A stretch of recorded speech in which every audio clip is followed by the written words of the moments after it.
चोली खोला के रंग भीतरी लगाई हो, मजा भरपूर आई हो, देवर पिचकारी सटाई हो। होली में भौजी के चोली खोला के रंग भीतरी लगाई हो, मजा भरपूर आई हो, देवर पिचकारी सटाई हो।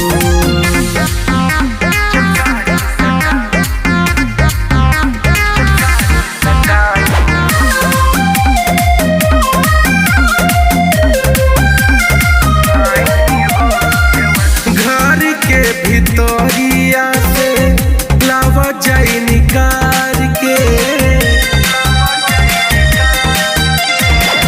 घर के भितोरिया से लावा जाई निकार के, होली मनावल जाई फगुआ हो गाई के। भौजी के बहिनी के रंगवा लगा के होली जगाई हो, मजा भरपूर आई हो, देवर पिचकारी सटाई हो, मजा भरपूर आई हो, देवर पिचकारी सटाई हो।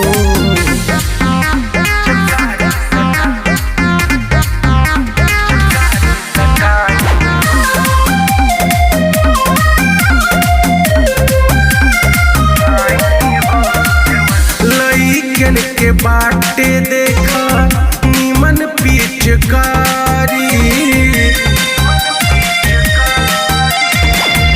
लइकन के बाटे देखा निमन पिचकारी, सबके खियावा भौजी गोझिया सुहारी। पांडे मुकेश अवध में जुट के मिजाज बनाई हो, मजा भरपूर आई हो, देवर पिचकारी सटाई हो, मजा भरपूर आई हो, देवर पिचकारी सटाई।